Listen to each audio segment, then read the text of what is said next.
New York Times reviewing the deconstruction show several years ago suggested that underlying that work was the notion that troubled times needed troubled architecture. This was sheer nonsense. Similarly, this is not a gathering based on the notion that complex times needs complex architecture.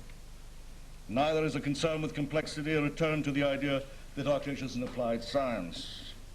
Rather, the contemplation of architecture and complexity is conceived as sharing insights from several disciplines which have distinct differences, yet common interests in form and space.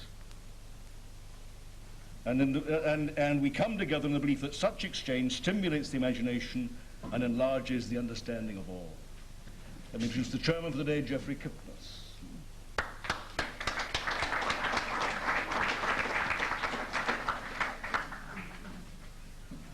Thank you, Alan. Has everybody found the little programs which are a guide to the general times of the lectures over the next 2 days? So I won't announce them, and I'll remark that essentially the 2 days were conceived in terms of the first day being devoted to an overview of the relative notions of complexity in two fields, in science and in architecture, and then an examination of how those ideas have reconfigured other disciplines, and today will be urban planning and biology. And then tomorrow, more focused consideration of the specific implications for a debate or a discussion of complexity between these two disciplines in architecture and urban planning. Before I introduce Charles to begin the presentations, Charles Jencks, sorry, let me do two things. One is to reiterate my gratitude to Charles Jencks for working with me on this conference. It's given me a good opportunity to discuss an interest that we share. It's also been given me an opportunity to visit his house, which I've only seen in publications, so perhaps all of you can work out an arrangement where you do something with Charles Jencks and you get to visit his house. There's one thing else I think I should say, and that this is not the first conference on architecture and complexity to be held at the Architectural Association. 22 years ago, in October, there was a conference organized by Rohe Landau with exactly the same title, Architecture and Complexity. Perhaps in my talk tomorrow I'll go into it in some more detail, but all of the proceedings from that conference were published in AD October 72. And it's extraordinary how it anticipates many of the themes that we're going to be discussing over the next 2 days. Both why that conference occurred then and why the discussion perhaps went into quiescence for some 20 years and then is arising again today might be a topic to organize some of the discussions that we'll have together. So without further ado, let me introduce to you our first speaker, Charles Jencks. Thank you.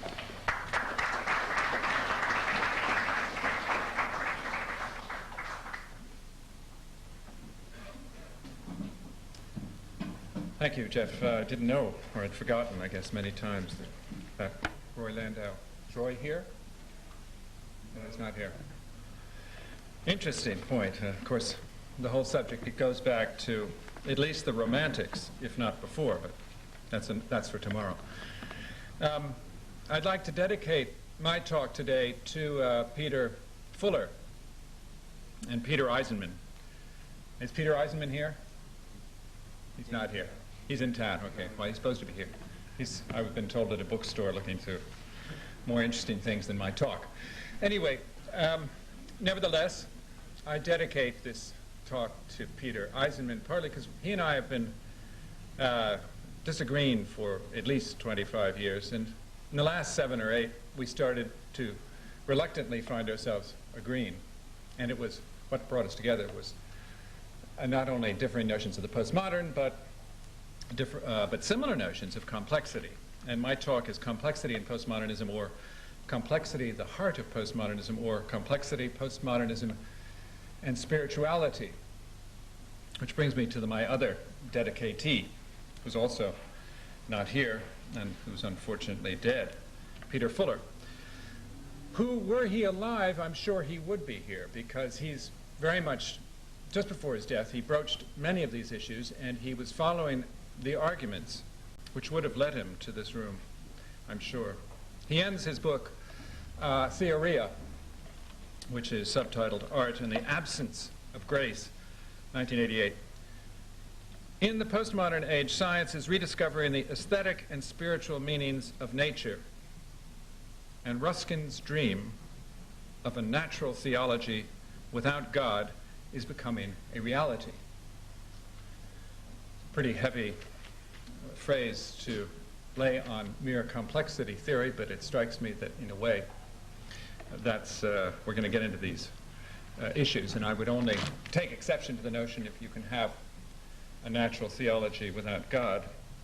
At least it should be called a natural atheology without God. You can't have your theos and eat him too.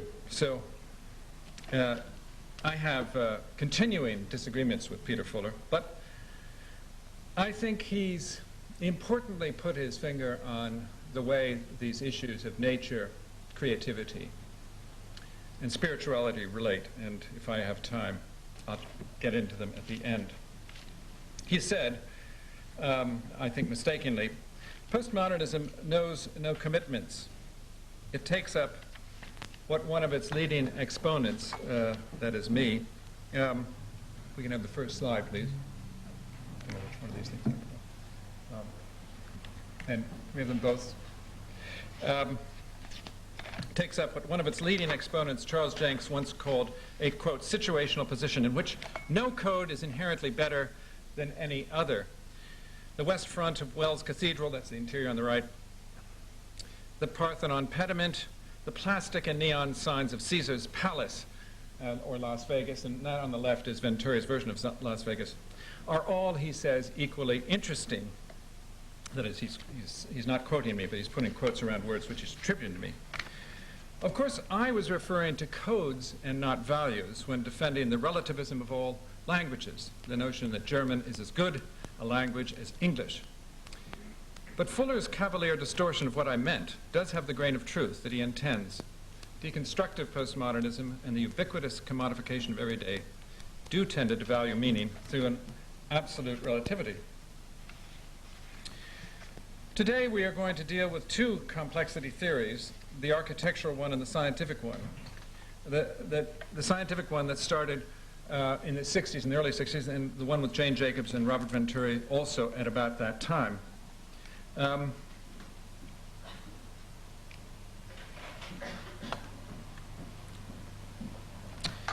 So we have to look at the two and keep them separate before we bring them together. Urban and architectural complexity, to start with. Herbert Gans, in the late 50s, wrote a series of articles and books on urban villages, a notion which has subsequently become to the fore in the work of Leon Krier and later Prince Charles.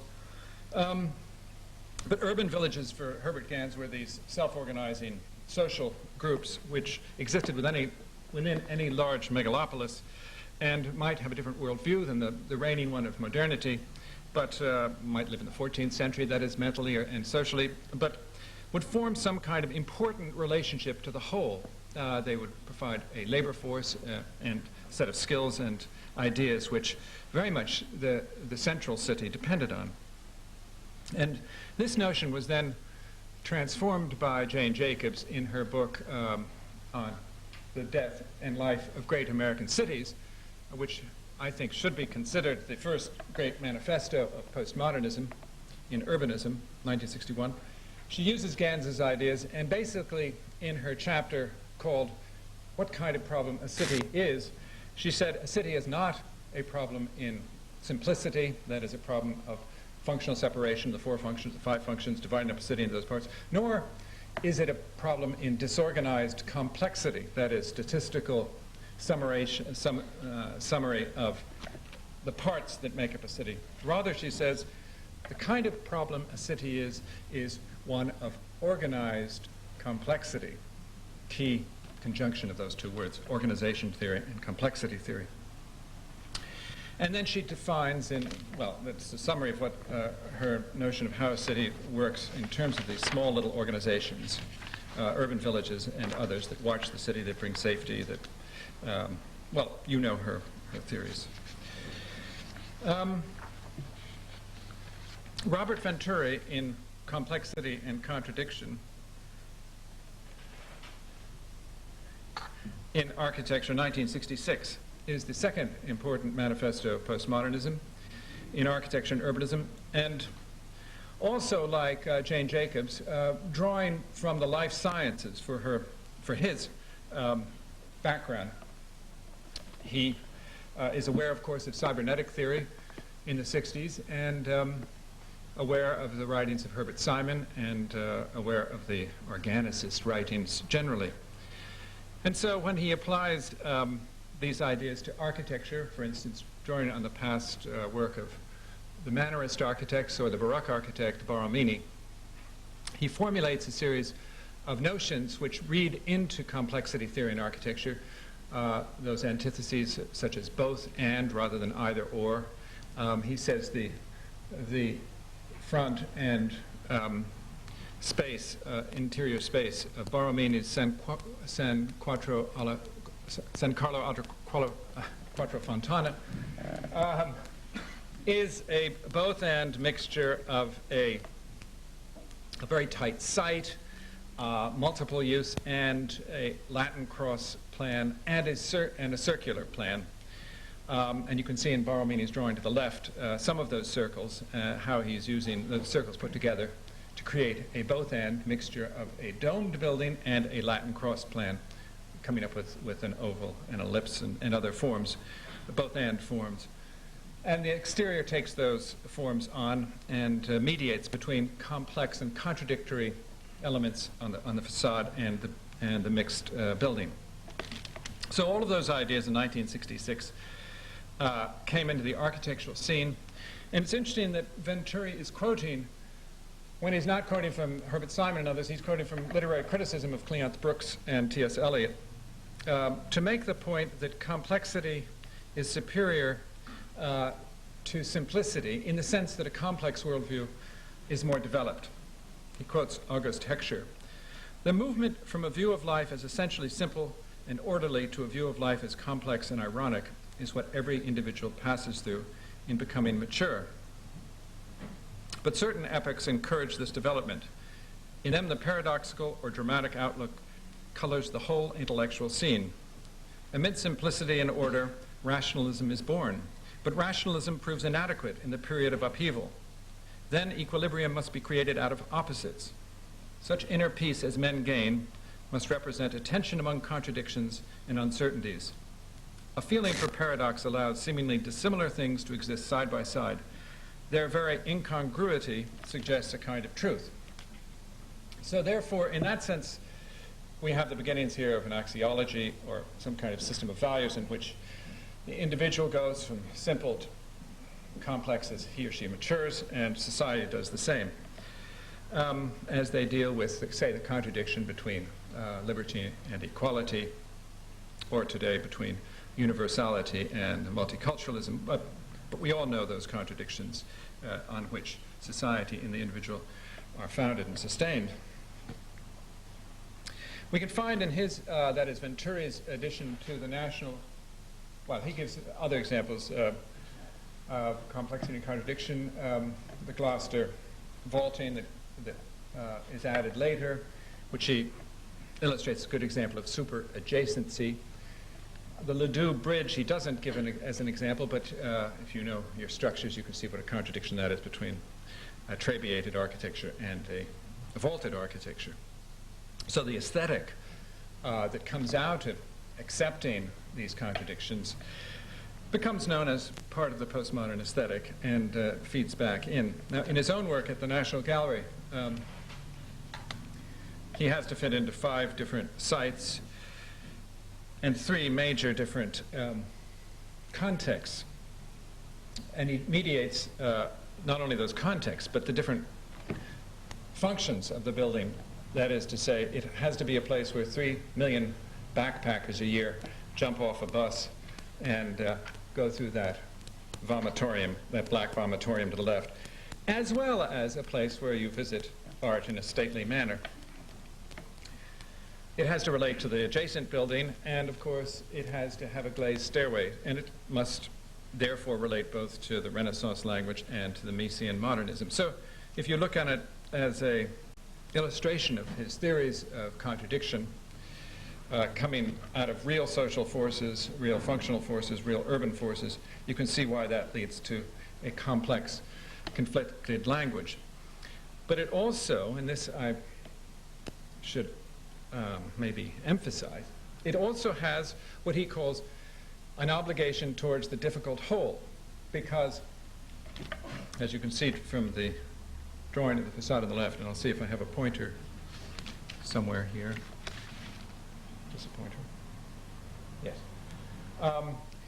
It is still, in spite of the fact that it has 5 different facades and they change to be in the context with what's opposite, there is an order running through them, an order which is elaborated in one part, more reserved in others, and really industrial in back. So a series of transformations which, or self-similarities, which nevertheless make it a difficult whole. It's not just complex and contradictory, but it is whole. And of course, holism and the notion of a whole are also key. Now, quite separate and parallel is the emergence of what has come to be known as complexity theory, especially at the Santa Fe Institute, where it is the center, as it were, the Vatican of complexity theory, has become the more generic term than chaos theory. But at the beginning, the chaologists, such as Edward Lorenz, who often gets credit for being the first person in the 60s, at least, to deal with it seriously, formulated a whole series of notions which actually had a prehistory in the 19th century. Henri Poincaré and others had discovered this, but he tracked the year's weather, and he found that it had an extreme sensitivity to initial conditions. If you, the slightest difference in the initial conditions can lead to huge differences later on. That's deterministic chaos. That's what's known as the butterfly effect. I'm sure most of you know those concepts, and also probably the strange attractor. The way that there is a chaos in the unfolding of the weather, but it's a chaos with an attractor, or 2 attractors here, to keep it somewhat stable or pulled into an area. So there is a certain order that emerges out of that chaos. In fact, one of the linguistic problems is that all of chaos science really should be renamed order out of chaos, as Prigogine, the Belgian, has termed it, much better than the way the Americans and the British have discussed it as chaos science. It's really order out of chaos science. In any case, complexity science sublates chaos science, and it's the larger term, and in fact theorizes much of what I'm saying. So that, it's interesting, exists at the same time, and it exists in opposition to the paradigm of modernity, although it comes out, as the postmodern sciences do, out of modernity. And to just illustrate it very quickly, strikes me that, and I think this is canonic, that modern science is the paradigm for modernity as a whole, and Newton is the modern scientist of all among modern scientists. And he is perceived that way in the 18th century, 17th century and 18th century. He's, in a sense, deified. And, of course, Boulet's 18th century cenotaph for him, showing this huge round form where a person is this high, this kind of monumental form, with the so-called laws of the universe inscribed on the inside during the day, or seen at night as a constellation, or seen from the outside with cypress trees. The cenotaph for Newton is an architectural equivalent of all the poems and sermons and monuments to his idea, to his memory. Saint Newton, one could call him, or even Newton as a kind of subsequent Jesus Christ, especially of the modern rationalist world. And of course, the rationalist world that he discovered was taught in all the schools, and these orreries more or less symbolize that clockwork, cranked up world where you crank that thing and the planets revolve around the sun and follow deterministic paths. So the 4 isms of modernity came out of Newtonism, Newtonian mechanics. They are mechanism, materialism, determinism, and reductivism. And those four isms, I think, remain constant from Ledoux, Boulez to Le Corbusier. Remember, a very important German book is called From Ledoux to Le Corbusier. It's an unbroken line, and I would say from Boulez, Ledoux to Norman Foster, still an unbroken line. Sir Norman. Still the modern paradigm rules okay. In most science departments, in certainly schools of architecture and other places, we're still enthralled by the mechanism, the materialism, the reductivism, and the determinism. That still forms the background to how the economy works and how culture sees itself. In spite of the fact that there have been complaints that isn't either the whole truth or even the important truth. Of course, the Romantics objected, the arts and crafts people objected, and there have been, and Ruskinians objected, but their objections have more or less been silenced.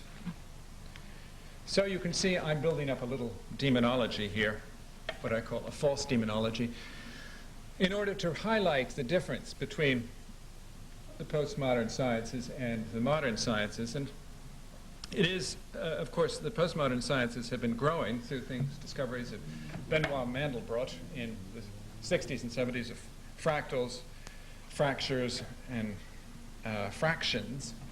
The fact that, and here is a curious phrase which keeps occurring in complexity science, nature really knows more chaos or complexity than it knows order or Newtonian determinism. In other words, nature is more like a fractal than it is like a clock, more like a cloud than a clock, as Karl Popper put it in the 70s, and I think Roy Landau's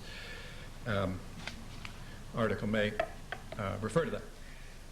So again, these are pretty well-known points, and I won't stick on them, nor the fractal, nor the Koch snowflake. I think you probably know those things, and I'll just get on very quickly to this contrast and false demonization. Here's the line of modern sciences from Newtonian determinism through Laplace, Marx, Darwin.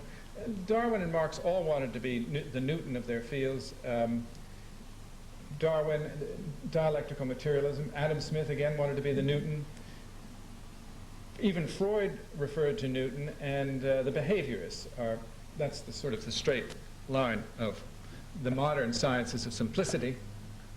And the postmodern sciences of complexity start really in the 1811s, according to Prigogine, with Fourier and thermodynamics and Poincaré, and they have their first big jump with quantum and relativity theory, and what is a trickle becomes a flood by the 50s, where you have maybe 20 or 30 of these sciences just growing, and of course influencing each other. Even according to the complexity theory's own theory of emergence, they seem to emerge through a self-organizing process.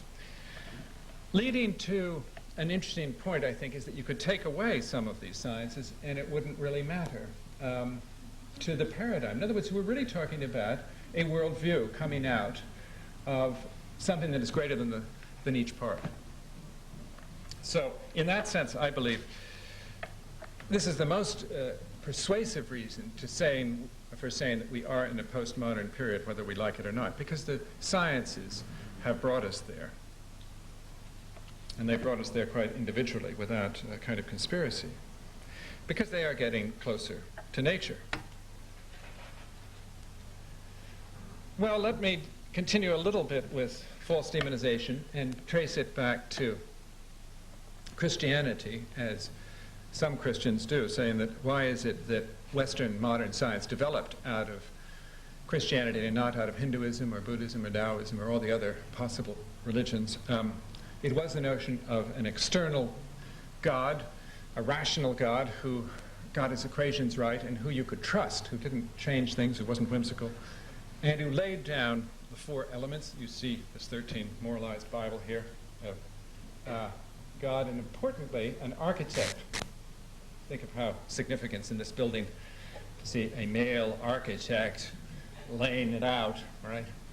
All you have to do is look at the cover of Blueprint and see all those hungry young men, not a woman amongst them, 14. They're only male architects out there.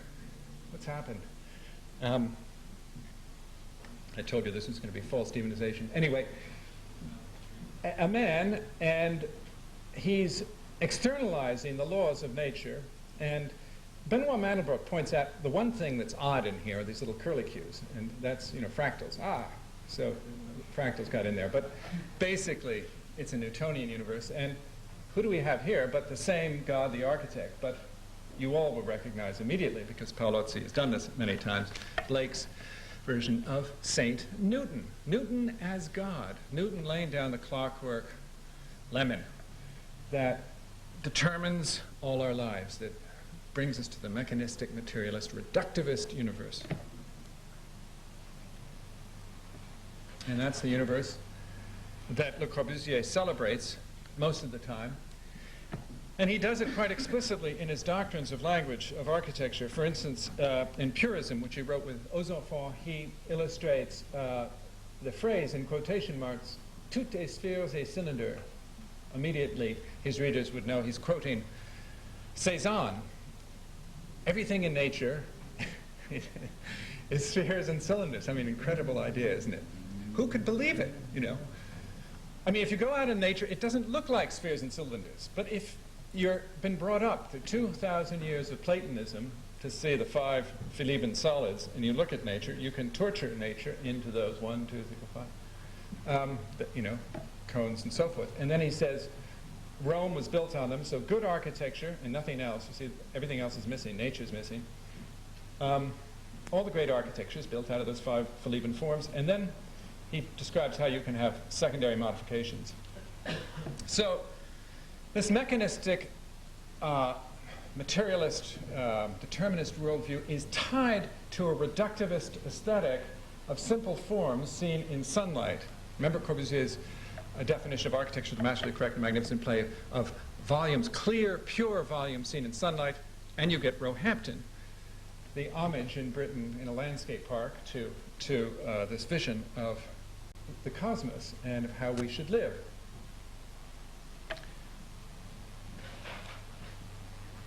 And it's not far from there to Milton Keynes to see what Norman Foster is doing to housing in his first set of works, these long lines of corrugated housing with rather doleful carriage lamps stuck on to personalize them, and drapes behind to maybe cut down the reverberation time and maybe get rid of the 4 isms of modernism. Or even today, his own office and apartment and house on the top here. This were a bit clearer. You could see we're still. This is the inside of Norman's office. We're still very much, aren't we, in the world of the 4 isms of modernity. It's still the main ruling ideology. And it is because, for economic reasons and for reasons having to do with how you administer an organization, how you have power over it, how you really control it. This is an architecture of control. And it's only taking that argument one step further, as Zygmunt Bauman, the sociologist, has done, to show the indirect but extremely deep connection between Detroit and Auschwitz. The connections between a instrumental reason, a cost-benefit analysis, and treating people as things. These are deep connections. They're not superficial connections. It's a wonderful book. I recommend it, Modernity and the Holocaust. It's a book which will shake all of you who are still modernists. It will shake your faith, I hope. But some modernists are fact-proof. Anyway, go out and look at endless Nowheresville, Sarcelle, or just, I needn't go on. But I want to be particular because, again, modernism is in denial. And the great modernists, Le Corbusier, Mies van der Rohe, and Walter Gropius, as well as many others, actually collaborated with the fascists. Mies worked for the Nazis for 3 or 4 years. He designed buildings with swastikas on them to represent the nation in plan, in elevation, in section, and in ornament. Here's a design for the Reichsbank, 1934, but look at 33, but look at, this is his dark period of, black curtain wall modernism, but look what he did for Chicago for the Federal Center, for a city hall. That's your city hall, and that's the 1% which humanizes it. Anyway, that's where it starts, and our friend Walter Gropius, who was very interested in spirituality and the romantic paradigm for 3 or 4 years under the Nazis, produced this design, which is again which has been suppressed. It's his version for the Reichsbank. It's, as you can see, where his architecture is going as a result of fascism. He also wrote letters to Goebbels, and when he got to New York, he built this Pan Am building, second-rate version of Corbusier's lozenged building, and thus adding 40,000 people to the most heavily trafficked area in New York. Even Corbusier, or maybe I shouldn't say even, but in any case, Le Corbusier wrote letters to Mussolini saying, you've made the new state, made the trains run on time and so forth. I've done the new architecture, we should get together. Dedicated his 1933 plans for the Ville Radieuse to authority, and laid it out in this simplistic manner. I show him here, nude, the emperor without any clothes, and his incredible cut by shark. He was almost eaten by a shark. To bring out, there was, of course, the other side to Le Corbusier, the painter, the poet, and again, someone underneath it all who was spiritual. So there is a subtext. Before I finish modernist bashing, which is always necessary, let me take a last swipe at a friend of mine, Coop Himmelblau's, Wolf Prix's architecture of violence. This is incredibly creative, very alive, and in that sense to be admired and supported, but on a certain level it is an architecture not of complexity but of complication. We might, in debate, discuss the difference. Now, if we can come out of the closet a bit and be pretty straight about what this all means, it might mean that complexity is just better than simplicity. This would be a kind of hard argument, hardcore argument for the complexicist, or maybe I should call them complexitists, who might say, well, simply the passage, as you've heard, from simplicity to complexity is one of maturity. It's a natural unfolding of the organic world and of all of nature as it can evolve without being cut down, so that everything should end up that's growing in nature might end up to be more and more robust until it becomes the equivalent of a rainforest, symbolized by this background here. Or as we look at the development of the size of the brain and the interaction, the feedback between culture, the cultural drive, the size of the brain, and the brain's brain weight to body weight ratio, you see that the speed of history is increasing the larger the size of the brain. Well, the question then would be, the larger the brain, the more complex the organism. The more complex the organism, the better the organism. Of course, that's what we like to think. Stephen Jay Gould has shown us in many ways in which that's not true.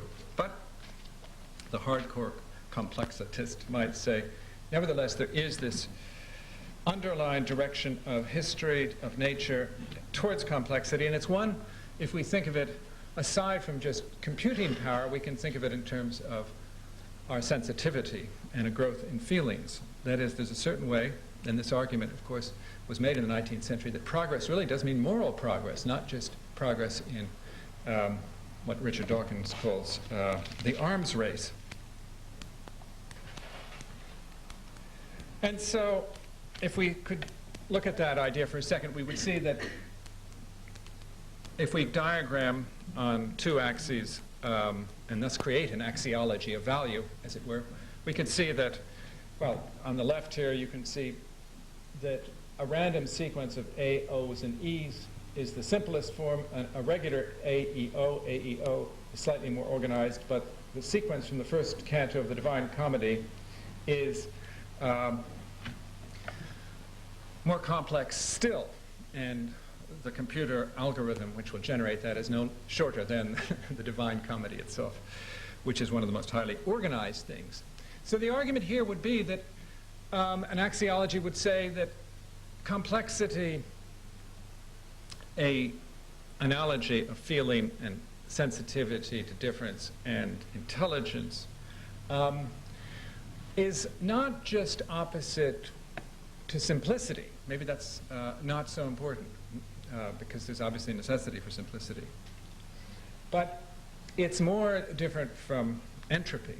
So on the other axis of the axis here is simplicity to richness. The axis here is towards entropy. You find the evolution out from single-ordered systems such as the Earth and Sun, the ones that are linear, that Newton talked about, up towards and culminating in the most complex thing in the universe, which is the human brain. And so you might say there is, the supposition is that that forms a double axiology of value. Next, please. Well, it seems to me one of the most important sciences of complexity, of those 30 or 40 I've mentioned, is Gaia, the Gaia theory. And without going into it, we can see in James Lovelock's drawings and watercolors of it, you can see the Earth, or sorry, maybe that's Venus, the Earth dead, and the living Earth, and how they differ in their atmospheres. And you can see, and his basic point is the tight coupling between life, the chemical components, and the physical conditions. They go into this tight coupling, and they regulate the whole in such a way as to be most beneficent for the whole. In other words, what Gaia theory and so much complexity theory suggest is something that really deeply, fundamentally challenges the paradigm of modernity, which said that history is meaningless, there is no direction, the universe is without purpose and direction. And what is being said, in effect, by Gaia theory and emergence theory and complexity theory is no, Gaia, through feedback, organizes things on this earth for the best possible outcome for life itself. That is, it introduces purpose or teleos back into nature. Well, so much for quick background, and I will now race through some architectural examples of complexity and architecture, which aren't similar to the complexity in architecture that Venturi and Denise Scott Brown and others have been talking about for 30 years. Bruce Goff, a great American architect who has been marginalized throughout his life, only really built in the Midwest, illustrates in his work several ideas: the notion of fractals, the notion of self-similarity, and the notion of strange attractors. If we look at his Joe Price studio of 1954, you can see in his drawings here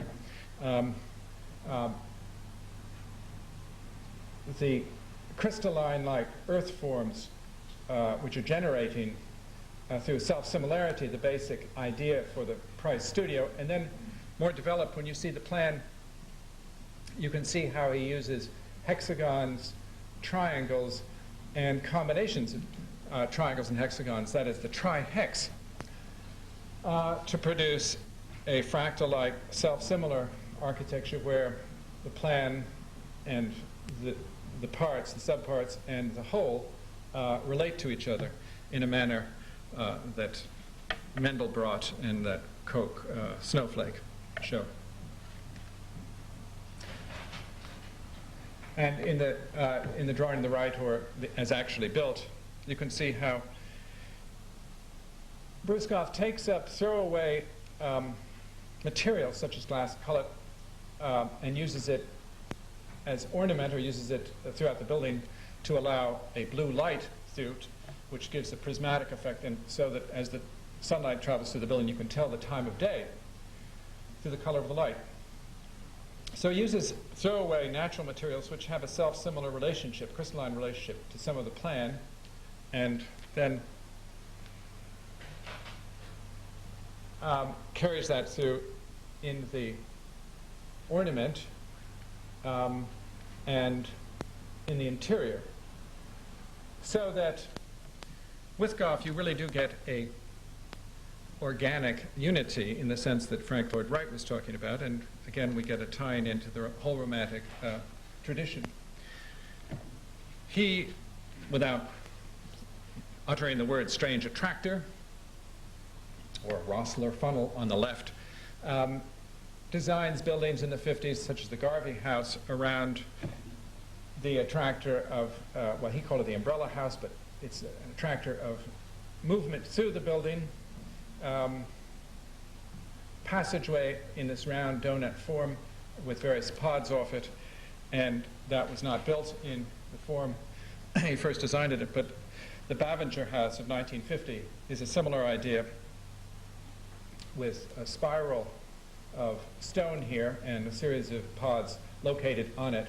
Again, all of that held up by throwaway material, these stainless steel rig cables taken from a biplane, 75 of them just being thrown out. He picked them up, an oil rigger mast, which was being thrown out, again glass cullet, and various natural materials, and walnut trees that had been torn down. So there you see the walnut trees being used as steps. What's really interesting, I think, about Gough's lesson to architects, even to people like Frank Gehry, is that he's radical in his mixing natural and cultural elements as found. In other words, he can use walnut or stone, but he can also use fishnet or, in the wrong place, as it were, carpeting. And he takes a great delight in ad hocing such things as a bomber blister. That is a World War II bomber, something you look down and drop the bombs on. He uses for a lighting fixture. In other words, rather like Antonio Gaudi, he pulls into this self-similar language things both from nature and culture. A second idea I want to quickly look at is the notion of nonlinearity. A diagram here from Paul Davis's book, The Cosmic Blueprint, shows linear behavior suddenly, as a string is pulled and pulled, it starts to become nonlinear. Or Prigoghine's notion of bifurcation point, when you push things far from equilibrium, as it says nature has free will. It suddenly bifurcates up or down.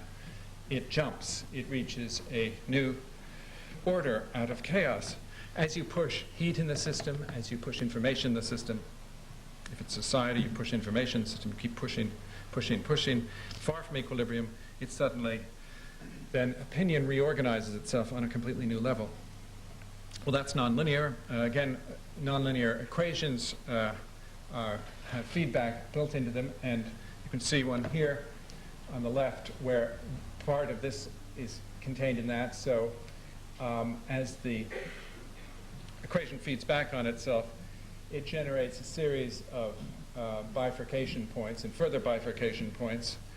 And this has to do with what's called the period root to doubling. You see the multiplication of moths or rabbits. And until they reach a certain chaotic point, they go into chaos. But what's interesting is that order spontaneously reappears every so often. And even within that chaos, that is to say the population could be anywhere in this black area, there are sublines of order. So order out of chaos is, again, the period doubling notion. And this is built into the maths, and it's also interestingly built into the equations. If you look at any part of it, it's self-similar. So that this part is blown up, and you get the same pattern. So I've used it in a design for a table and in a kitchen. Because the rabbits outside doubling, you see the period doubling there. The rabbits, one rabbit, then they're 2, and then they're 4, and then they're 8, and then they're 16, and then there's so many rabbits. And then all of a sudden, there's very few again, right? And more and more and more. So far from equilibrium, as you keep pushing up the rate of birth, you generate these chaotic forms, you generate undulations, and you generate catastrophes. Catastrophe theory and chaos theory and complexity theory, of course, all overlapping in catastrophe, as we know, can be represented by a fold as a system bifurcates from one line to another line, and the dog bark, bark, bark, bark, goes through phase transition and then runs away. Very good analog of a catastrophe from the dog's point of view. That generates in architecture lots of folds, and that's whole issues of AD unfolds. And Peter's, Eisenman's, and Jeff's interest in folding architecture. So it's very interesting that Eisenman and Rebstock, where he's probably been at it much before that, but in Rebstock there's a kind of coming together here of the notion of taking two different systems, the parameter block and the modernist block, and putting them together and folding them into each other. The question one asks is this question: how deep does complexity go in nature? Does it go all the way into the plan of the building, the elevation of the building, all the way through? Is it, must it disrupt everything? In other words, is the fold everywhere always and omnipresent, or is it more in relationship to order? And it seems to me as interesting as that is the question of the way the quantum world, the atomic world, has shown us that the fold is in, the fold here, is in energy traveling through things. So what are called solitons are quantum tunneling of these pulses of energy that go through each other and keep their integrity, are an interesting analog for generating an architecture. So in several designs I'm trying to work out the fold and the twist going through not only metal but into, and this is recent, into the stone, so that the metal itself is rising. The frame is impinging into the stone, and the stone is picking up the same wave motion, as if it's tunneling through one material into another.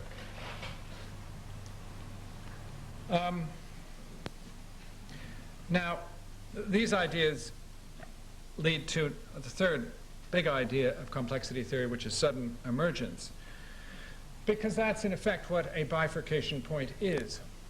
This surprising, catastrophic leap into a new level of order. A phase transition between ice, water, and vapor, or the populations of rabbits there. Or, and this is, of course, a hypothesis of Darwin, phase transitions between one species and another. I'm sure Brian Goodwin, who's speaking next, will have a lot to say about this. But the relation between the bifurcation point and the tree of Darwin is an interesting one. And in a diagram taken from the complexity book, you see this notion of sudden emergence, where local interaction of variables suddenly lead to a holistic emergent behavior which feeds back on the variables. And of course, it's that which is at the heart of complexity theory. And I'm sure Goodwin will show us many examples of emergence theory. Now, I see if you could go back on this. I see the relationship here very much to what Arthur Koestler talked about when he talked about the act of creation.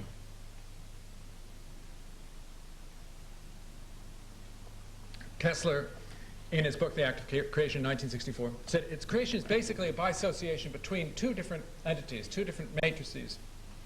And they produce a surprising, if it's a real creation, they produce a surprising interaction which never existed before between those two matrices. Well, that's very similar to this jump. And if I ask, what would a jumping architecture be then, which mimics that sudden transitions? Well, it would have to be creative. It would have to create a new institution as well as new language. And it seems to me that Danny Libeskind in the Jewish Museum edition in Berlin does that. So here's one example I could point to as an emergent architecture. Again, one should contrast this to the paradigm of simplicity. And if we get into this next area, what I call organizational depth, the fourth big idea of complexity. The thing about modernism, modernity, and I.M. Pei in Paris,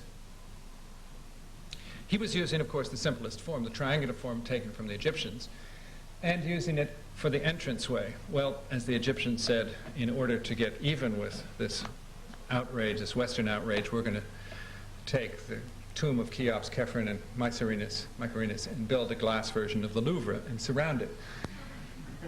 In other words, a very simple idea, which is basically a formalist idea, is being used to exclude a whole lot of cultural, historic, and indeed functional meanings from a program. In other words, the reductivism of modernity has become the exclusivism of Mies and of I.M. Pei.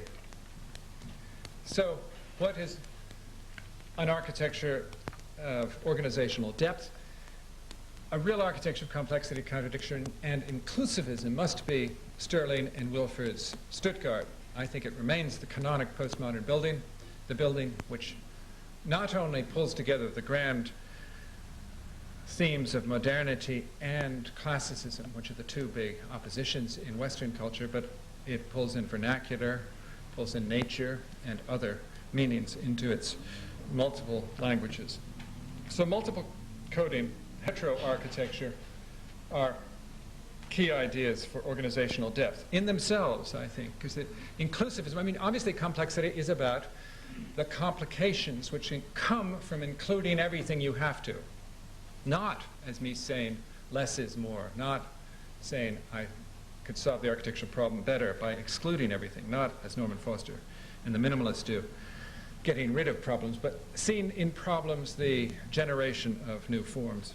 So organizational depth comes from facing that complex programs. And I think that we could even start to find measurable analogs of it in theories that Christopher Alexander put forward in the 60s when he said a city is not a tree, a city is basically a semi-lattice, and he pointed out the linkages between all of these elements form a net, whereas in a tree-like organization, a city tree or a building tree, there's far fewer connections. So it's simply, among other reasons, it's the number of organizations between the parts which leads to organizational depth and therefore value in architecture. And it seems to me that that notion is now canonic in postmodernism, the notion that the brain, the root, the rhizome, the neural net, and with Umberto Eco and others, next please, the labyrinth or maze.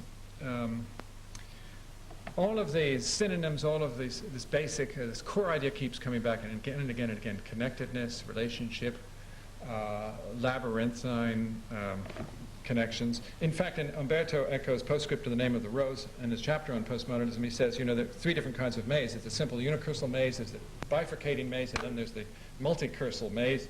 And then there's a Japanese maze where you can actually do all of that and cheat and go over the top. Well, that is like the maze that he even designs for his book, The Name of the Rose, and here you see the complex way through that labyrinth. So the notion that the brain is a labyrinth, the notion that the library is a labyrinth, the notion that our culture and books are a labyrinth, and that it's all the languages going on inside of that culture, that brain, that library, interconnecting is the measure of organizational depth. Now, the next point, that one always finds in complexity theory, is this strange phrase, the edge of chaos. The notion is that living systems and the brain, and you in your life, are always pushing yourself towards the edge of chaos. It certainly feels that way in one's own life. It's a natural place to be, and it's a kind of place of instability. It's a place of self-organization, and it's a place that, if you look at extinction events in history over the last 600 million years, there have been 6 major extinctions. So the dinosaurs went extinct, as we all know, 65 million years ago.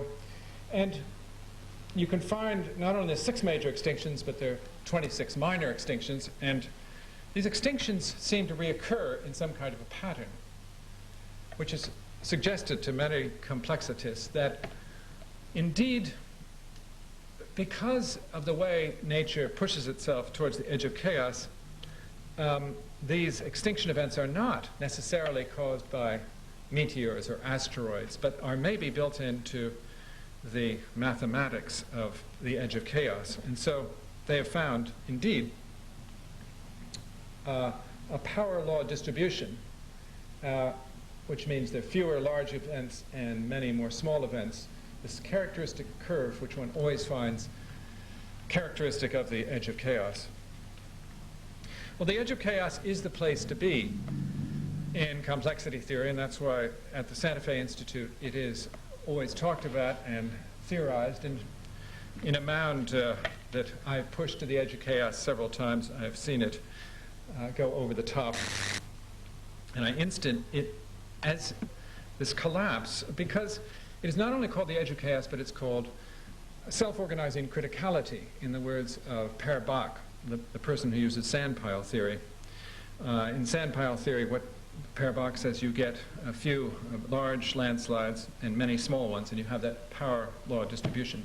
So a mound, a sandpile, like a person, an economy, or species in general, pushes itself always to the edge of chaos and creates, at this most fruitful edge, holistic behavior. Again, there are other analogies, and I think of the work of Rem Koolhaas, who will be speaking tomorrow. I think it can be thought of in these terms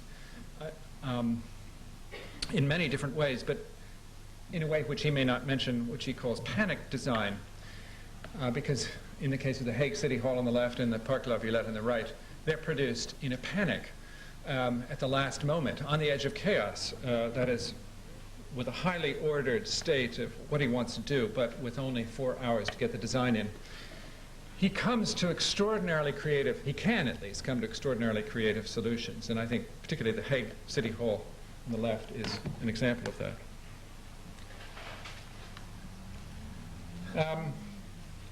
But in a return to the kitchen here, I've tried to represent the alternative between Newton's clockwork on the left, the deism, the theism, the Marx, Newton, Freud, and all of the determinists who believe in the clockwork, and then those who believe that it's all a roulette wheel, that is chaotic, anarchy, and Heisenberg, and so forth.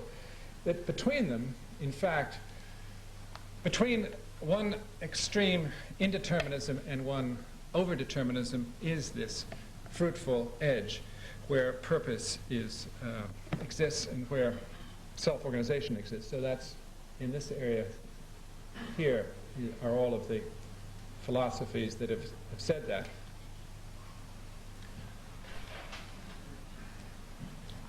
And to return again to Gaia, we can see this self-organization across time is known as homeoresis. That is, not only the homeostasis of a self-organizing system, but over time keeping the balance right. So it looks as if the edge of chaos really is the significant area. And again, if it is true, and if this argument holds, then one can see why the climax ecologists have said there is a sequence in nature from primary ecologies towards climax ecologies, a sequence which follows a development which should, therefore, end up in a rainforest. But we see on the left that the rainforest, of course, is under extreme attack, will be gone in 50 years, the Sunday Times of 2 years ago. So even the most robust systems, the most highly organized at the edge of chaos, can be attacked. Now again, if I think architecturally, what is this place? I think the urban village that grows over time is the best analog. Like a rainforest, the urban village is incredibly resilient to insults. Of course, it can be torn down, but it has, through time, and time is the builder here, builds up a complex interaction, which you see in Paris and in Lisbon. Or in the work of Frank Gehry, the Chiat Day Mojo building, especially the inside on the left, is a complex interaction of many different building types. It's a inside-out city of avenues and streets. It's a series of workstations. It's an old industrial building. It's a building with shrine-like places in it, conference rooms where you can get away from it at all. It's a place which has restaurants in it, which has places to play. It's an art gallery. And it's also a home. So it mixes 5 or 6 building types under one roof.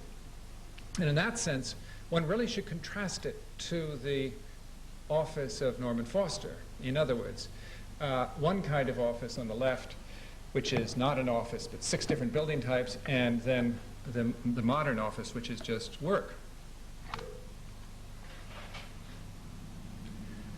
Now, lastly, a major idea of complexity theory, and emerging out of the whole paradigm of postmodernism, is the notion that the universe is a surprising creative place, and that, in fact, it is a universe whose story can be told.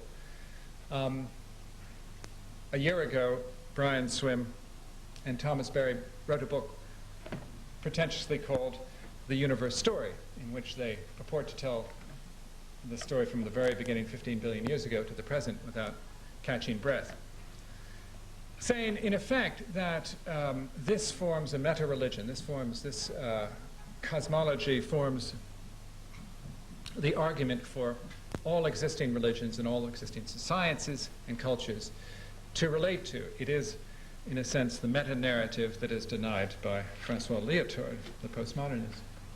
You can see here in one of its representations, from the Big Bang up to the present, you can see it, the universe, as having a series of jumps and surprises as things emerge spontaneously and push forward history, the story of history. Or you can see it in a more smooth curve, which gets rid of that sudden creative leaps. You can see it diagrammed on the right. In any case, I think this is a profound shift in our thinking, and I do think it changes the way we relate to the universe, knowing this story. Even if, like Lyotard, you object to it for political reasons and you object to any meta-narrative. It's there, it cuts across cultures, and to a certain extent it is universal. So what are some of its universalities, and what does it look like? Well, I have several things under construction which I'm not going to show, but on the right you can see that it is common, that it is known, that it is shared, and that it is news. Even the Independent front page discovered in 1992, as indeed other front pages discovered. You didn't find, in 1919, when Einstein, when the theory of relativity and his theory of the universe was at least confirmed to a degree, it was tucked away on page 19 of the Times. But when they announced the cosmic ripples in 1992, by then, because of many things, Stephen Hawking notwithstanding, because of many things, the universe story was becoming universal. Well, I won't show you those developments, and I only will say that I've been working on it for a long time, and other architects such as Monta Mizuno in Japan have also been working on a cosmic architecture. And indeed, Le Corbusier and Louis Kahn also did in their late work, and Charles Correa, who was here in November showing 4 or 5 buildings, one of which was based on contemporary cosmology and indeed even fractals and black holes and other current forms and cosmological thinking, has designed buildings around it. What I find a little bit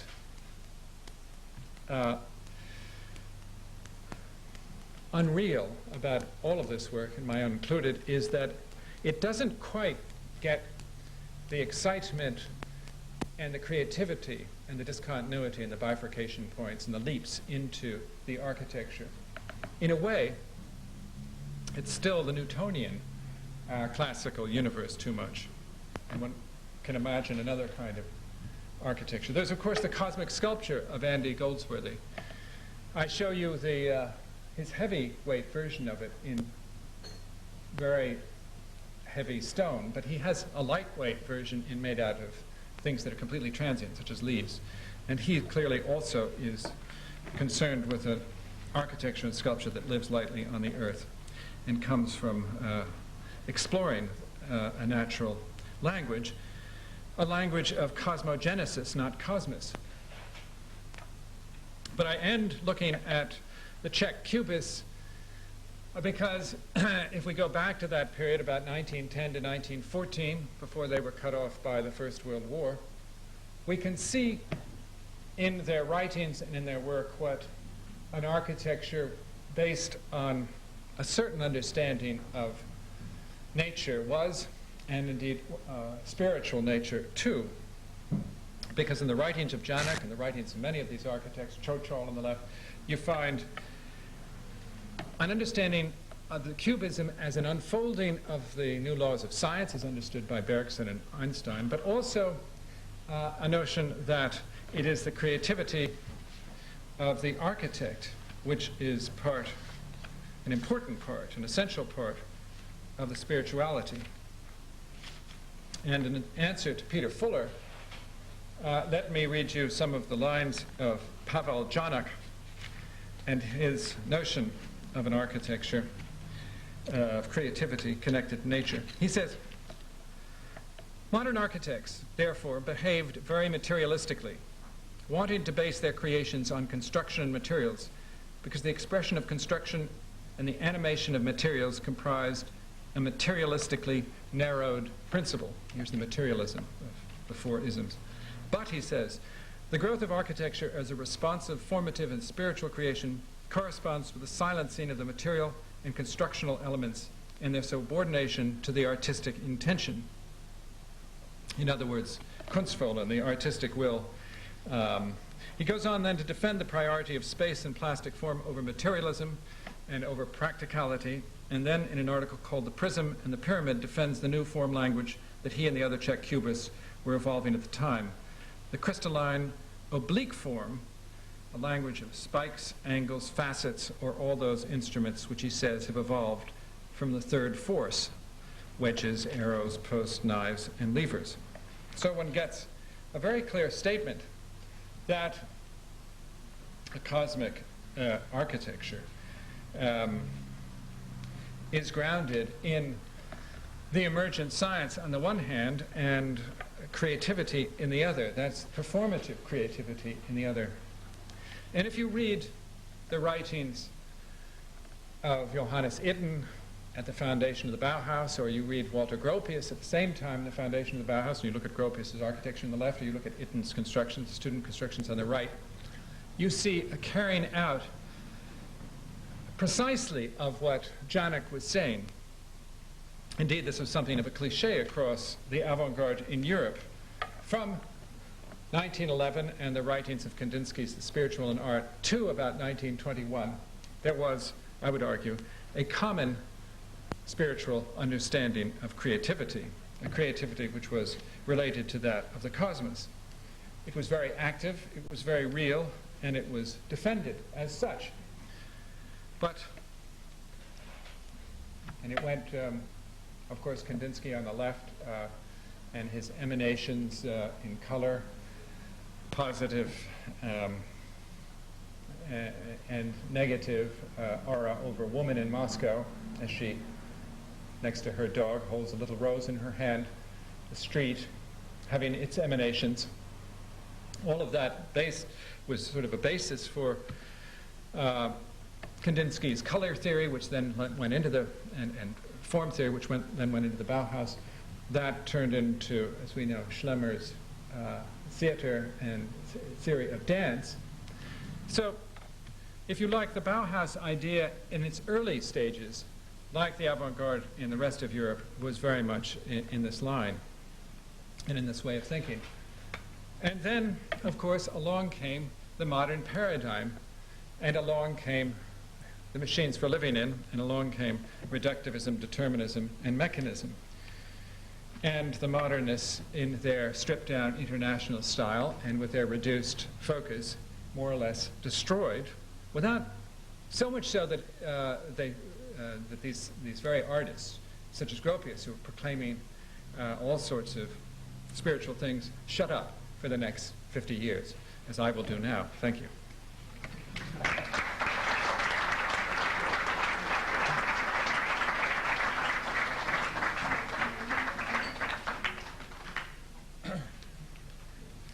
Nice table, Charles.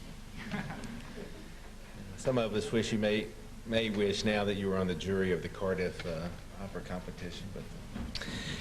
But we're going to take I'm going to allow each speaker to take into questions on the individual talks if there are questions.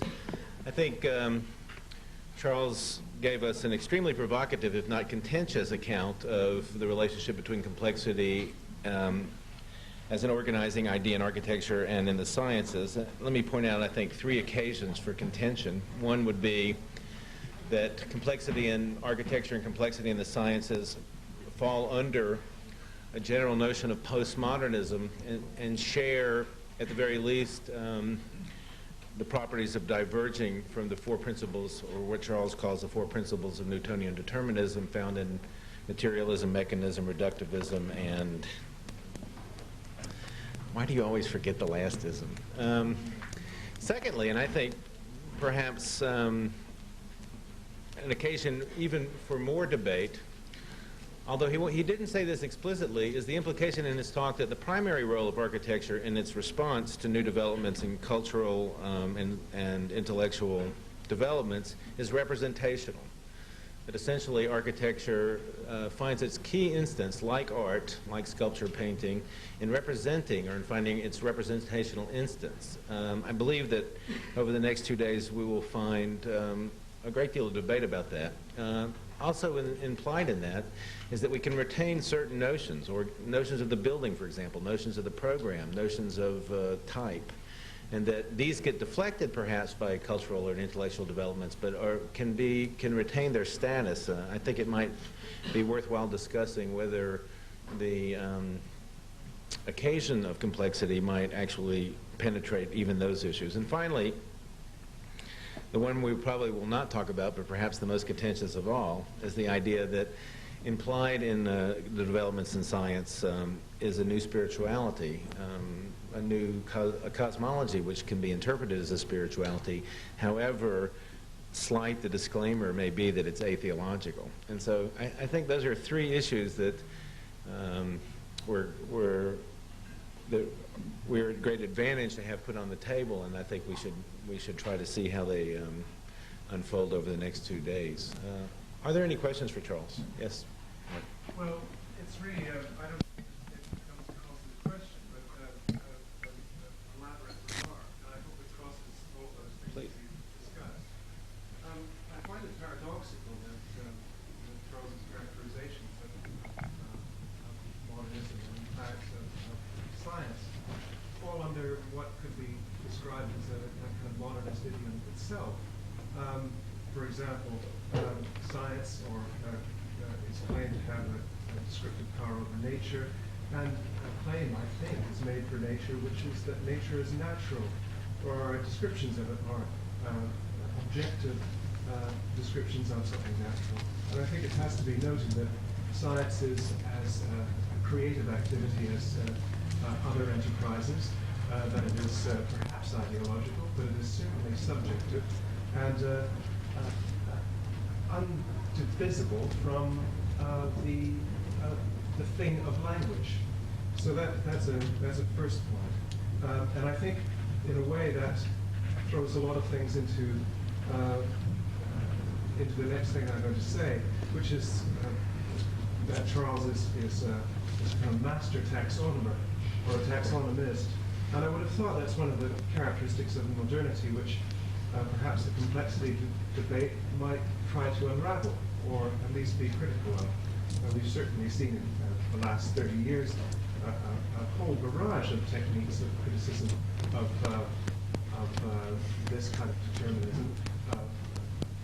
We cannot neglect perhaps a renewed look at Marxism, or feminism, or literary criticism, as you know, but certainly psychoanalysis. So this kind of strange blind spot, which allows you to be taxonomical once and strangely outside of modernism, is quite odd. And it really affects your descriptions of modernism itself. I mean, how can one describe, let's say, Miesian architecture simply on the terms that it itself states as intended? I do find it remarkable that it is not remarked upon as the thing itself, and all sorts of critical discussions of Mies, let's say, in artistic practice, such as those of Dan Graham, have opened up all sorts of problematic aspects of modernism, which are part of its content.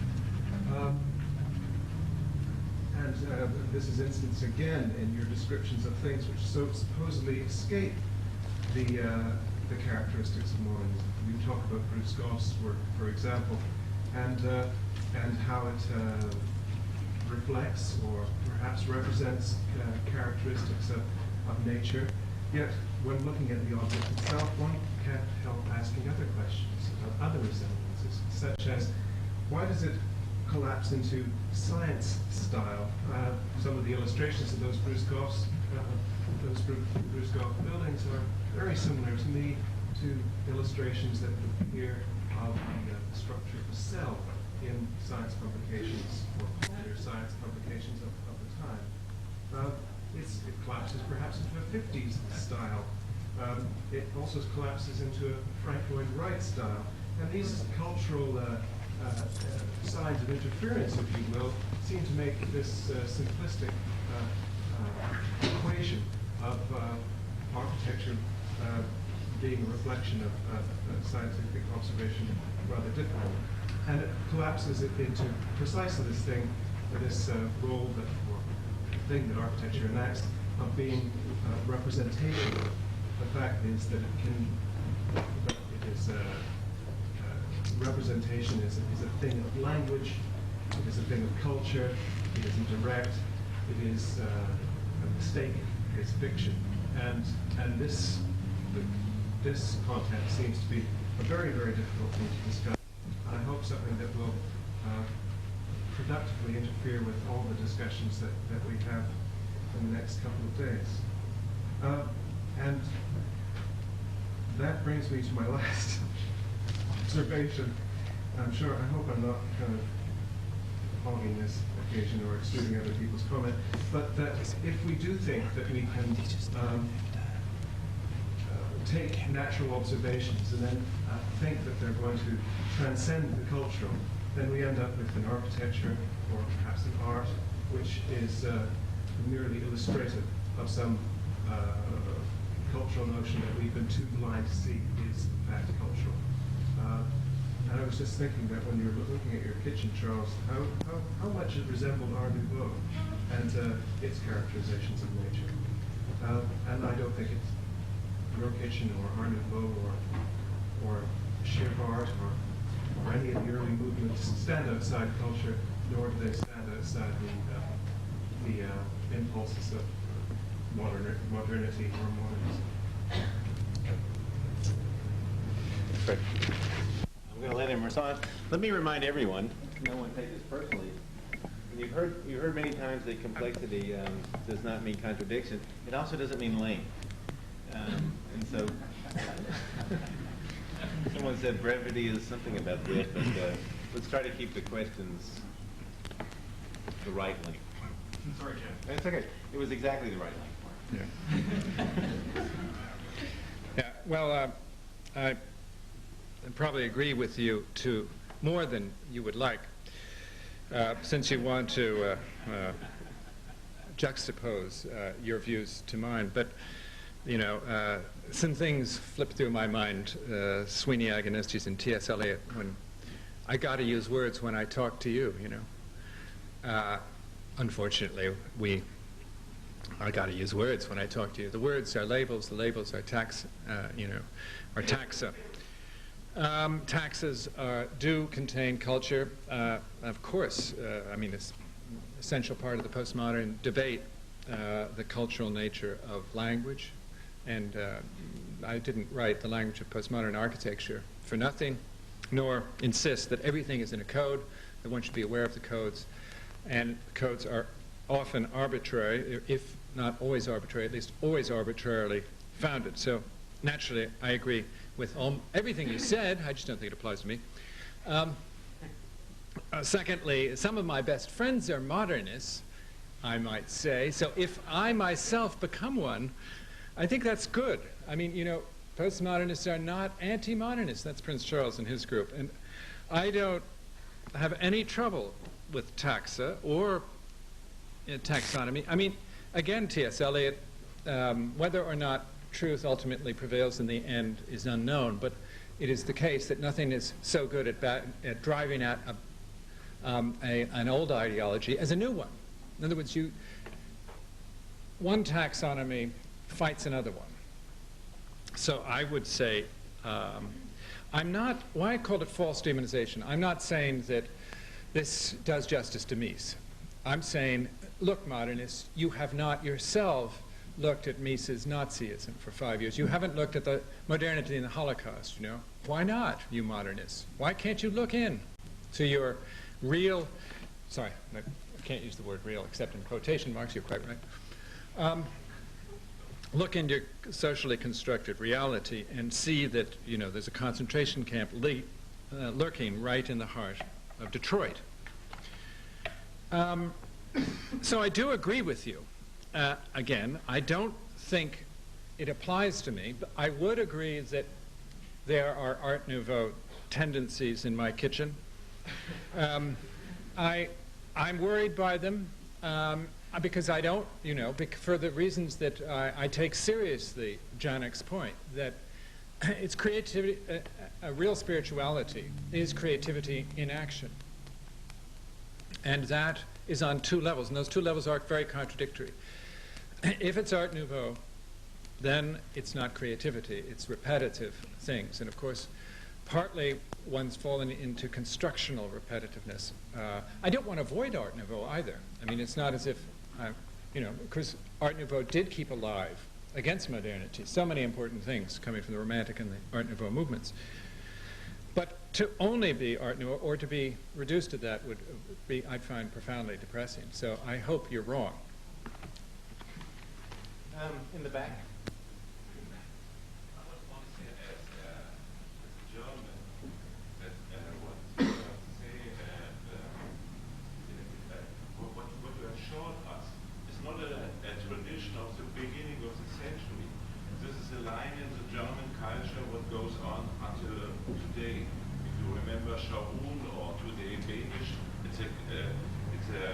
Tradition until nowadays, as a German, as a critic, I would say that it is, to my opinion, not so easy to show these pictures because it takes a Czechoslovakian expressionism, the German expressionism, Sharon or otherwise.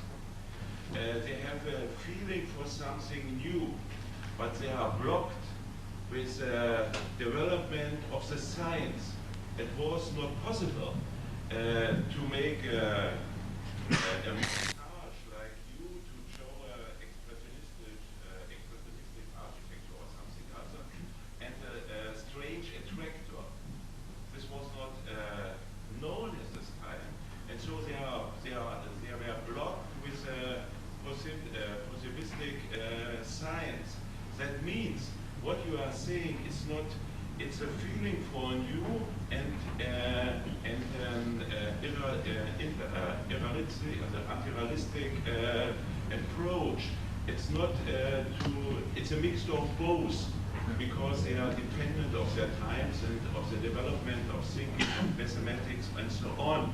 And so there lies, to my opinion, a problem, or this is a problematic, is that, to my opinion, it's not possible to bring the developments in nature of science and mathematics nowadays into discussion and meaning, a new emergence, not of form, but a new emergence of expressionism.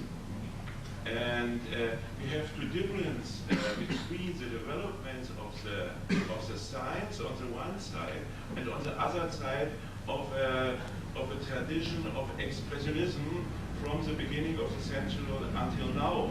And there are similarities, but then it's not an identical development.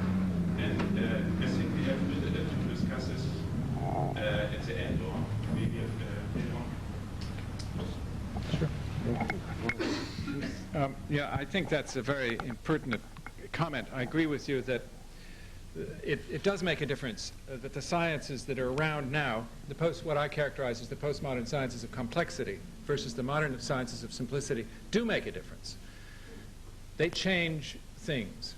For one reason, they are now becoming the dominant. They are not yet the dominant, I don't think. Brian Goodwin will tell us whether they are the dominant in a few minutes in his field of biology.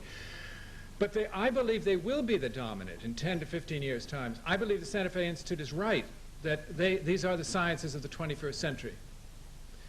And I think you're right to say that, Sharoon and Benish, but I wouldn't put them together so much, because Sharoon was back with the expressionists, whereas Benish, I don't think, was so much. And I think those early expressionists were picking up what one could call the tradition of a resistant tradition to modernity that comes through the Romantics. And I think the Romantics were aware of emergence theory. They were certainly aware of holism.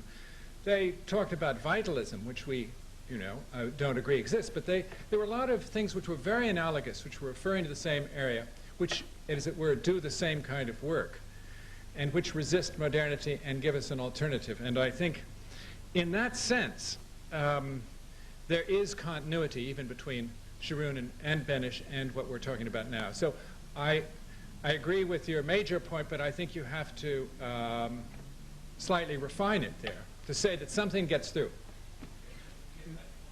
No.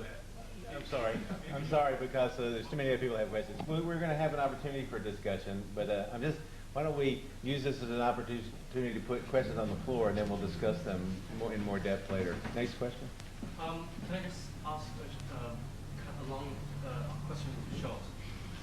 You have a very clear outline of history from Christianity to modernity, and then to the critique of modernity, and in fact the critique of the whole history of the Occidental history, where suddenly, however, somehow by the time we reach to this later part of the 20th century, we suddenly realize that the whole history of the Western culture is time and again a recursive building up of kind of, in fact, logocentrism or modernity, in fact.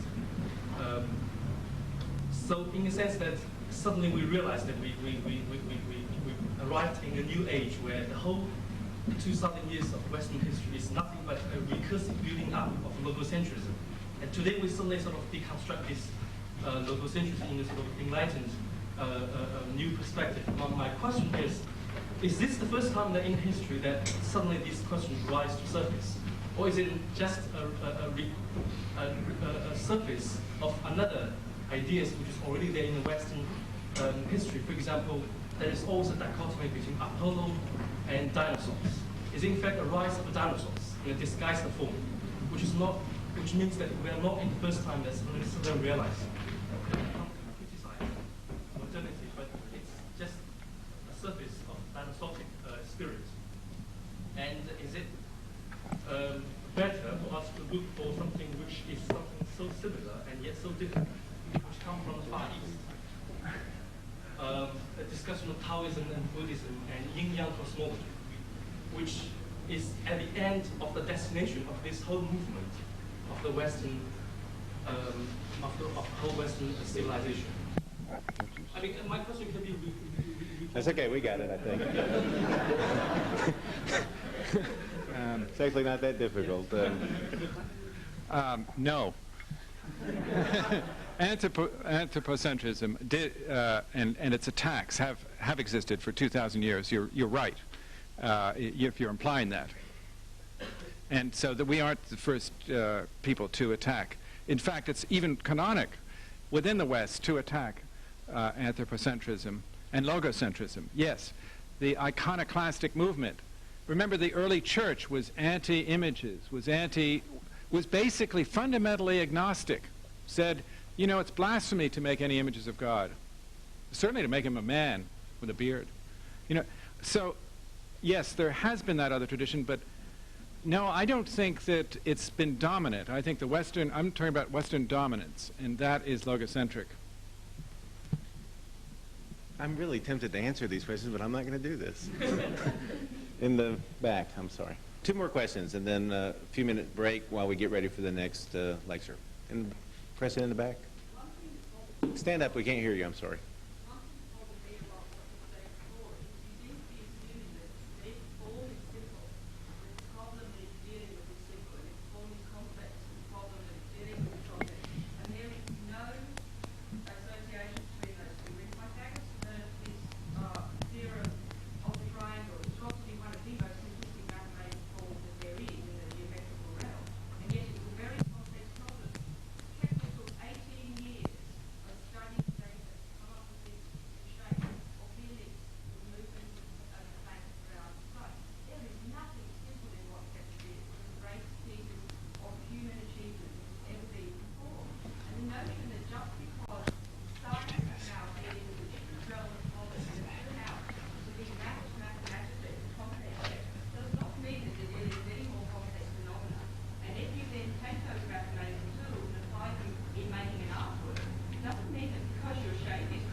Right. Well, I'm sorry if I gave you that impression, but as you know, one of the basic insights of Lorentz and complexity theory is it's out of very simple equation comes complexity, complex chaos. So of course, and I did say several times, one can't rule out simplicity or think that complication is the same thing as complexity. Right? So again, I agree with you, although you're quite right that I gave the other impression. All right, there's a difference between the impression I give and what I actually said. In other words, I showed, well, no, because I'm not apologizing, but I'm trying to distinguo, as the 13th century said. Distinguo. You know, complexity, out of simplicity can come complexity, all right? Now, the fact that Kepler's orbital theory was derived in ellipses, that were very simple forms in the end, but he went through a very complex process to get to a simple formal solution, may be one kind of archetype. But in modern sciences, you know, it is often said by modern scientists like Einstein, who sits on the cusp, that in the end things have to be beautiful and they have to be simple. And if it's not beautiful and simple, it can't really be true. okay? When our complexity sciences, I think, are showing, like Oscar Wilde, you know, that life and nature aren't always simple, and are still beautiful, and sometimes they're ugly and true. So there is a kind of general way in which I will stick by the impression I hope I have left you with, which is, yes, that simple lines do not necessarily mean there isn't complexity within them. Remember Brancusi, who said that again and again and again, and that was the pretense of the modern sculptor and the modern architect. And it's quite true that Norman Foster is very complex in his thinking about technologies and certain organizational things. But his commitment, like Mies's commitment, to simplicity at the end, and the minimalist commitment to simplicity at the end, is also, and I'll say this again and again, a politics of exclusion rather than an inclusion. And in that, insofar as it's political, I would favor, from the start, a politics of inclusion, and a politics of difference, and a politics of messiness, and a poetics of messiness. The city, as Jane Jacobs said, is not an artistic problem in the first instance. It's